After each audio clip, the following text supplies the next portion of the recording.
Hola, buenos días, buenas tardes.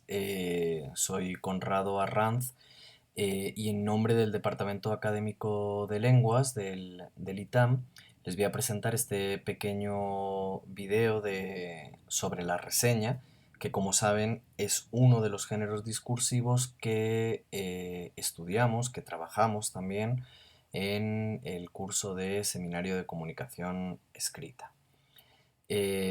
Bueno, pues tenemos en la imagen a un cuadro de María del Carmen Mondragón, que es conocida popularmente con el nombre de Nahui Olin.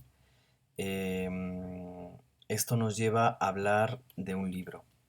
Las siete cabritas es una obra literaria escrita en el año 2000 por Elena Poniatowska, una escritora y periodista mexicana que se ha caracterizado por escribir sobre temas sociales y políticos relacionados con el México contemporáneo. Además ha ganado importantes premios como el Rómulo Gallegos y el Cervantes. Elena Poniatowska siempre ha mantenido un compromiso con causas que ha considerado de justicia, una de ellas la lucha de las mujeres. Las siete cabritas es una muestra de este compromiso concreto, ya que narra la vida y la obra de siete artistas mexicanas fundamentales para la cultura del siglo XX, en concreto Frida Kahlo, Nahui Olin, Pita Amor, Rosario Castellanos, María Izquierdo, Elena Garro y Nelly Campobello. La estructura del libro está dividido en siete capítulos y cada uno de estos capítulos se corresponde con una de estas vidas que están recreadas a partir de testimonios, de lecturas o de experiencias de la autora. De cada una de estas mujeres, Poniatowska destaca su excepcionalidad y no cabe duda de que sirven de referentes para los debates feministas que se producen en la actualidad.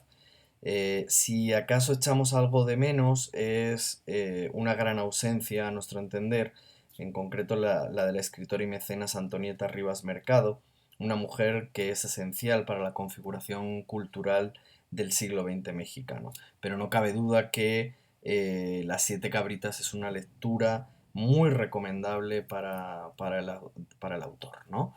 Bueno, pues he querido empezar con este comentario, con esta reseña de un libro para que veamos el poder que tiene una reseña, ¿no?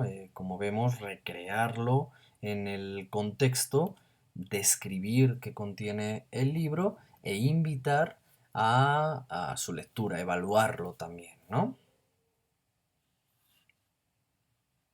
Por tanto, ¿qué es una reseña? Una reseña es un género discursivo por medio del cual se describen, exponen y evalúan los aspectos más importantes de una obra científica. Eso sería una reseña académica. O de una obra artística, como hemos visto, que sería una reseña divulgativa, siempre de reciente publicación, porque la reseña tiene algo de nota de actualidad, ¿no?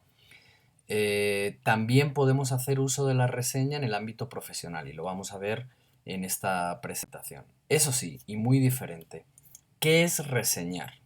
Bueno, pues reseñar tiene que ver con la mediación, ¿vale?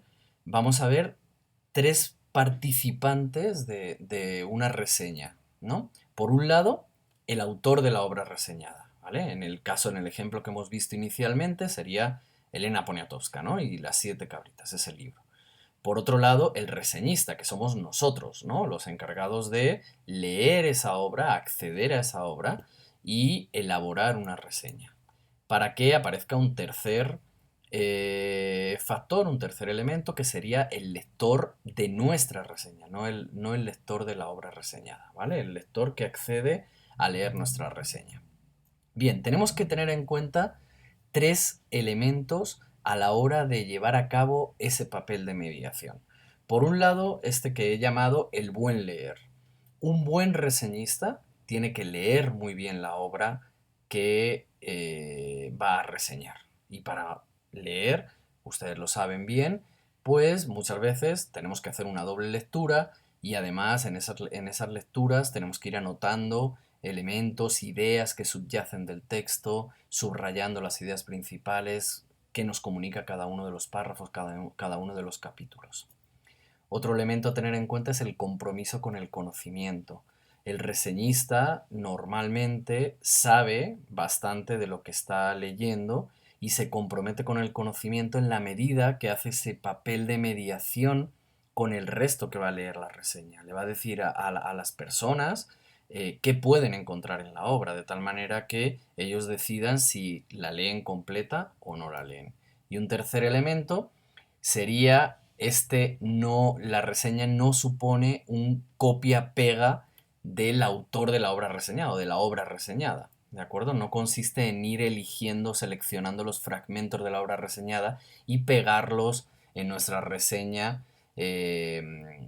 para transmitírselo al lector. No, supone realmente un papel importante de mediación. Nosotros tenemos que reescribir, nosotros tenemos que explicar, describir y argumentar en torno a esa obra reseñada que estamos reseñando, ¿no? Perdón la redundancia. Bien, por tanto, y ya hemos hablado de alguna manera de ellas, la reseña tiene 5 características a grandes rasgos. Por un lado, que son textos con un objetivo expositivo descriptivo en cuanto que ofrecen información de la obra reseñada, y por otro lado también argumentativo, ¿no? Porque evaluamos de una manera crítica esa obra, ¿vale? Evaluamos o criticamos la obra.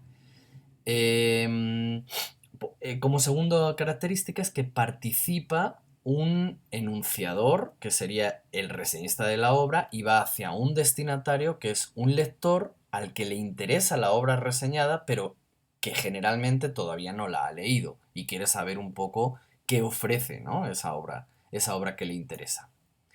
Por tanto, en la propia reseña, en el propio texto de la reseña, vamos a encontrar dos voces. Por un lado, la voz del reseñador y por otro lado, la voz del autor reseñado. Una cuarta característica es que se escriben adoptando una actitud parcial de opinión personal frente a la obra y al autor reseñado. Por último, una quinta característica es que podemos llevar a cabo diferentes estrategias discursivas a la hora de escribir una reseña. Podemos hacer descripciones, podemos hacer comparaciones, resúmenes, podemos poner ejemplos, podemos traer citas también y por supuesto podemos ir haciendo valoraciones personales. Bien, ¿dónde encontramos reseñas? ¿Vale? Lo hemos dicho rápido al inicio. Bueno, existen reseñas para divulgar, existen reseñas para la academia, para la propia academia, y existen reseñas para nuestra profesión, ¿vale? Vamos a ver cada una de ellas. En cuanto a reseñas para divulgar, normalmente se hace con obras de carácter artístico, ¿no? Como libros, obras literarias. A veces también podemos leer una obra muy académica, muy científica, y podemos hacer una reseña para divulgar esa obra científica a un auditorio más amplio. Recordemos que divulgar va unido a ese auditorio más amplio, ¿no? Que las personas que nos van a leer no tienen por qué tener los conocimientos propios de esa materia. Bueno, pues si nos asomamos al último número de la revista Opción, una revista de los alumnos del ITAM, podemos observar que hay un espacio también para las reseñas, ¿no? Ahí encontramos una reseña, se llama Leer para Ver, una reseña de 2 libros que elabora el profesor del Departamento Académico de Lenguas también, Federico Guzmán Rubio. Vamos a asomarnos al contenido de esta reseña y bueno, bajo el Leer para Ver, aquí encontramos una breve reseña de 2 novelas. Si nos fijamos un poquito y muy por encima, tenemos un segundo título que está caracterizado porque aparece la referencia bibliográfica de las obras que están reseñando y a partir de ahí ya empieza la reseña, ¿no? En estas 3 páginas o 2 páginas y media que ocupa, ¿vale? Pues les invito a leer el número y a leer pues no solo las reseñas, sino también los contenidos del último número de Opción. ¿Cómo son las reseñas para la academia? Lo primero que tenemos que saber es que en la academia en las revistas académicas, perdón, de cualquier ámbito. Aquí tenemos una revista de Derecho, una revista de Matemáticas, una revista de Economía y una revista de Filología. Generalmente todas estas revistas académicas con artículos científicos propios de cada uno de las áreas de conocimiento, de cada una de las áreas de conocimiento, reservan un espacio para la reseña. ¿Para qué sirve este espacio? Bueno, pues para que la comunidad científica hable de las obras que surgen en ese ámbito científico, de tal manera que una reseña académica, es decir, en una revista académica, va a estar elaborada por un académico que es especialista del tema que ha salido el libro. Y lo que hace es volver a esa figura de mediación, ¿no? Mediar entre el autor del libro y los otros científicos que les interesa ese tema. Y él, el reseñista, como especialista, va a dar una opinión sobre ese libro para decir si es válido o no es válido, para decir qué aporta al campo de conocimiento. Por tanto, es un compromiso también con la academia elaborar reseñas de nuestra especialidad. Bueno, pues les traje dos ejemplos, ambos del ámbito económico, una revista de la UNAM, Economía UNAM, y una revista llamada Revista de Economía Mundial. Les traje dos precisamente porque tienen estrategias discursivas diferentes, ¿no? Estas son las reseñas que presentan cada una de las revistas. Por un lado, la revista de la UNAM hace una reseña sobre el capital en el siglo XXI, ¿no? Un libro de Thomas Piketty. Bueno, como saben, la primera parte de la reseña generalmente se recrea el contexto del libro, ¿no? Si leen de manera atenta, lo primero es ligar este libro con la actualidad, ¿no? Pocos libros de economía en las últimas décadas han provocado más revuelo bueno, como ven, va a recrear por qué es importante este libro y por qué lo va a reseñar, va a hablar también del autor, va a hablar del libro. En este caso hace lo mismo también con este otro libro, El colapso del capitalismo tecnológico, de Alfredo Macías Vázquez. Eh, lo mismo, empieza generando un contexto sobre la obra, ¿vale? Ahora, ¿qué ocurre? La obra que tenemos a la izquierda, la de Thomas Piketty, eh, es una obra única de un solo autor. La otra obra, la del colapso del capitalismo tecnológico, recoge diferentes artículos, ¿vale? Si vamos a la segunda parte de la reseña, donde es una parte mucho más descriptiva, donde va resumiendo qué contiene por dentro el artículo, vemos dos estrategias diferentes. La primera de la reseña, la de Piketty, la del libro de Piketty, va resumiendo más bien por ideas que contiene el libro. Elige esta estrategia que es ir comentando las ideas principales que contiene el libro. De hecho, incluso los hace como pequeños encabezados las ideas principales, ¿no? Y además incluye gráficas que también contiene el libro y las comenta cómo están elaboradas esas gráficas, ¿vale? Esa sería una de las estrategias, las que utiliza este reseñista. En el otro, lo que prefiere es ir por ensayos, ¿no? Por capítulos, digamos, dentro de ese libro y los va comentando brevemente. En el cuarto ensayo, las desventuras del trabajo cognitivo, tal vez Macías, Destape, ¿no? Va a ir, luego vemos el siguiente párrafo, es el quinto ensayo, ¿no? Entonces, elige más bien un comentario estructural del libro y va comentando qué contiene cada uno de los capítulos. Por último, la parte en la que concluye vuelve otra vez a generar un contexto y además a decirnos cada uno de los dos autores, aquí más o menos lo hacen los dos igual, por qué es importante leer este libro en la actualidad y además dan opiniones personales, ¿no? En la de la izquierda, por ejemplo, lo vemos en el último párrafo. Definitivamente es este un libro que marca un hito por su contribución al pensamiento económico, bla, bla, bla. mientras que en el segundo también hace una valoración, ¿no? El libro de Alfredo Macías, veamos el penúltimo párrafo, el antepenúltimo más bien, es una reflexión profundamente relevante en el momento actual y arroja luz y nuevas perspectivas sobre preguntas fundamentales, ¿vale? Va ofreciendo su opinión, su evaluación más personal, ¿no? Con un texto mucho más argumentativo.